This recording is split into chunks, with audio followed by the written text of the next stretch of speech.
Omni Sports Breakfast. On the line, all the way from... Are you in Roosevelt Park still, Ken? It's Ken Borland, cricket writer extraordinaire. How are you going, Ken? What's the feeling this morning in Roosevelt Park? Bit of rain? I'm just watching it bucketing down outside my window.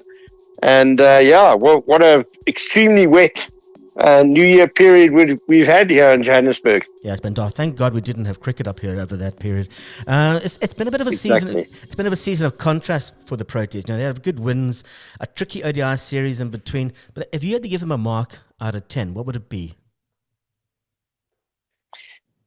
I think the results have been so contrasting between the white ball sides and the red ball sides that we almost need to separate them. Yeah. The red ball team, the Test side, and the Shukri Conrad has done unbelievably well, absolutely superbly. Won 7 tests in a row, made the World Test Championship final. I'm not going to give them a 10 out of 10 though, because I still believe there's room for improvement, and I think we saw that in the series against Pakistan, as well as they did to win it 2-0. They could definitely have played better. It wasn't their best cricket. So let's give them, say, 8.5 out of 10. The white ball side really haven't performed well. It's been a very disappointing run for Rob Walter and his team. There are some extenuating circumstances. He's rotated players a lot. He's used a lot of personnel looking ahead for the 50-over World Cup that we will host in 2027. Injury concerns, players unavailable to other leagues. But I think, to be fair, there's a lot that's been done wrong within that ODI side. So I'm afraid they get a 3.5 out of 10 for the white ball team. Oh, God, no. Poor Rob Walter. I mean, he went to CBC Pretoria, which was a sister school of mine, CBC Boksburg. The poor guy, you can't do that. Between Shooks... I feel terrible. I know. He's a great man and a great coach, but it's just not working out at the moment, and he needs to find out why and fix it. Yeah, I mean, I was quoting Brian Clough earlier, and he said... Players lose you games, not tactics. He said there's so much crap talked about tactics by people who barely know how to win at dominoes. So that's what that. I mean, you do feel for Rob. I mean, there's only so much he can do, and the players need to take over. And speaking of a player who's taken over, Temba Bavuma, I think, has stood up as tall as he can. But he stood up and he's made himself count. He's walking like a 6'7" giant at the moment. Exactly. There's a swagger there, isn't there? Yeah. He's just batting so magnificently well. I think everyone who's watched his career would agree that it's the best he's ever batted at the moment. He just looks so good at the crease, so in control. Another 100 for him in this test match against Pakistan. And again, he was in some sort of pressure situation when he first came to the crease to join the wonderful Ryan Rickleton. South Africa just lost 3 wickets for 11 runs.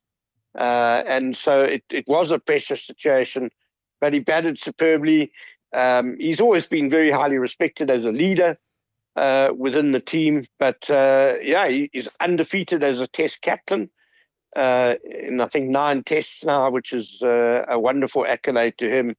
And it's just great to see the way he's batting and the way he's leading at the moment. Yeah, and the fact that he's actually playing he's got a bit of a dicky elbow. I mean, he had an elbow injury in the series. And he's also been playing with strapping and painkillers. And to come through that, I mean, I've got the utmost respect for him. Sean, let's go look at Shukri Conrad. I mean, he's hardly been a revelation. I mean, he's always been a great coach. And he's been willing to give players their chance and to back them. Like look at Dane Patterson, Corbin Bosch, cases in point, Ryan Rickleton, another. What makes him the right coach at the right time for the Red Bull team? I think he's such a straightforward coach. There's a brutal honesty about Shukri. Yeah. He's obviously a great thinker on the game and a great person manager. And he's not afraid to back his hunches, he does come up with some quite incredible ideas, and he's willing to back them. And to be fair, most of the time they come off. So I think it's that bravery that he has, and the honesty that he coaches with, that really rubs off on the players, and they seem to be really thriving under his management. So, more power to him. Yeah, and that honesty can get a little bit too brutal. I'm not too sure he should have told the media that he was having a quiet puff in a corner with KG Rabada and Marco Janssen. That was a bit of a... and the fact that when he talked about the vice they shared, I thought it was quite ironic that Telford Vice was the guy who asked what the vice was. Well, exactly. I did say to Telford that I indicated what it was with my hands. Yeah. And then he didn't seem to get it. So I said, "You're the vice." And then it seemed to dawn on him. Oh, that's great. But yeah, I mean, I've known Shook since he was the captain, no, the coach at the Lions, and as I've said in the show before, he actually wanted me to ban Stuart Hess from covering any finals they're in, because every time Stu was away and I filled in for Stuart for the Star, they'd win a final, and when Stuart covered them, they would lose. So, but Shook, man, he's brutally honest. There's going to be a few people who don't know a lot about Ryan Rickleton. You've obviously watched him play a lot for the Lions. What sort of a man, a player, a character is he? How would you describe him? He's quite quirky, to be honest. I find him very endearing, and I think this is what might make him special as a cricketer. That he does things his own way, and I'll tell you a story that maybe just shows how different he is to other cricketers of the day. It was at St George's Park when he just made it into the Test squad, but he wasn't playing. He was one of the reserves, and I was sitting towards the back of the press box at St George's Park. They've got like tiered rows, so it gets a little bit steep towards the back. Yeah. And I'm sitting near the back, and I'm aware suddenly that there's someone who's come into the press box and is sitting in the row behind me, sort of looking over me. And I turn around, and it's Ryan Rickleton during play. Hi, Ken. And he just, we have a good chat about the game and the cricket. And I'm like, Ryan, what are you doing here? Why are you in the press box while the game's on? Shouldn't you be in the change room? And he looked at me as if I was a little bit mad, and he said, well, I just wanted to get a different view and, see what you guys were doing and, that sort of thing. And that's when I realized that, he's not one to follow conformity. He just thinks about things a bit differently, and you'll know how unusual it is for a player to just, on his own will, come and sit amongst the enemy, if you like. And chat cricket. Yeah. He's got an enormous talent. That's been clear for a long time. He thinks hard about the game and not too hard. I think that's the other thing, that he doesn't get too carried away, stuck in his head about obsessing about the game. I mean, he's passionate about the game, but it's a healthy obsession with him, whereas some guys you see just get in their own heads too much. And it's negative for their performance. Yeah, I mean, there's a curiosity about him in terms of being curious. Not that he's a curious person, but he is naturally curious.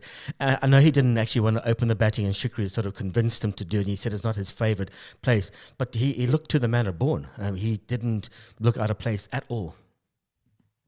Yeah, I actually thought it was a great move, and he's opened before. He's very used to batting in the top three at domestic level for the Lions and that, and has always looked comfortable. I know sometimes it's hard for a wicket keeper when he does keep wicket to then also bat in the top three. But I think with that magnificent 259, he's made the job his own a bit now for a long while.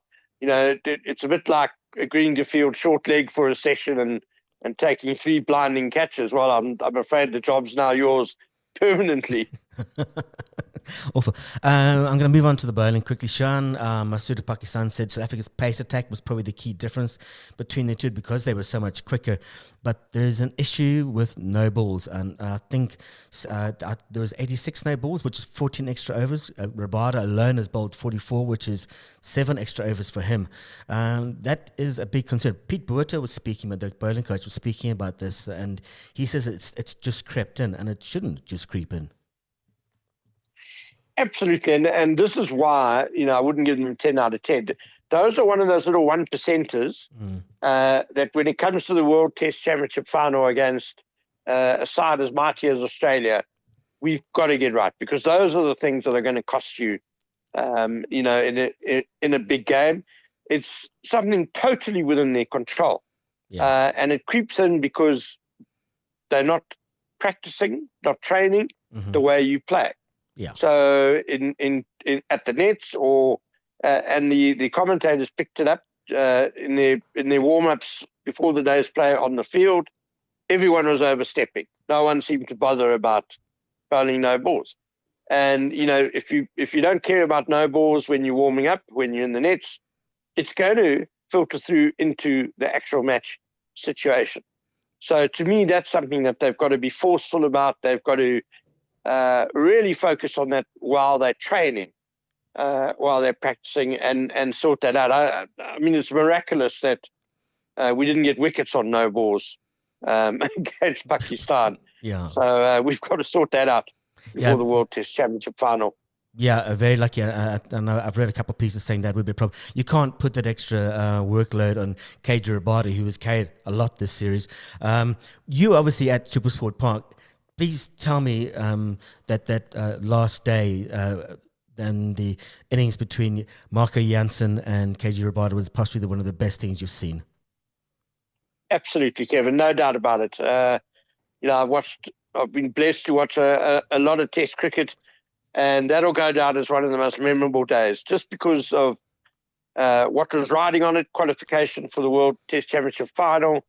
When they lost 4 wickets for 3 runs, all the old memories of watching the Proteas stumble and fall, losing from winning positions came flooding back, and you think, oh no, here we go again. And then just the way Jansen and Rabada batted, just a breath of fresh air, and I think everyone who's watched Kagiso Rabada for a while knows that there's talent there with the bat. I mean, he can pull off some extraordinary strokes, but unfortunately, previously it's normally been one glorious cover drive for 4 and then he's out. But he got it together and batted absolutely superbly. And that was a really memorable day at SuperSport Park. It was indeed. Thank you very much, Ken. Are you still on kenborland.com? We can see all your writing there, and whoever else you're writing for as well. But thank you very much for your time, Ken. Always great talking to you, and we'll speak to you very soon. Thank you. You too. Thanks so much, Kevin. Right, that's the end of Omni Sports Breakfast. Thanks to Ken Borland. As always, we've had a really, really great cricket season so far. World Test Championship on June 11, golf coming up, football. We'll speak to you tomorrow morning on Omni Sports Breakfast. Omni Sports Breakfast.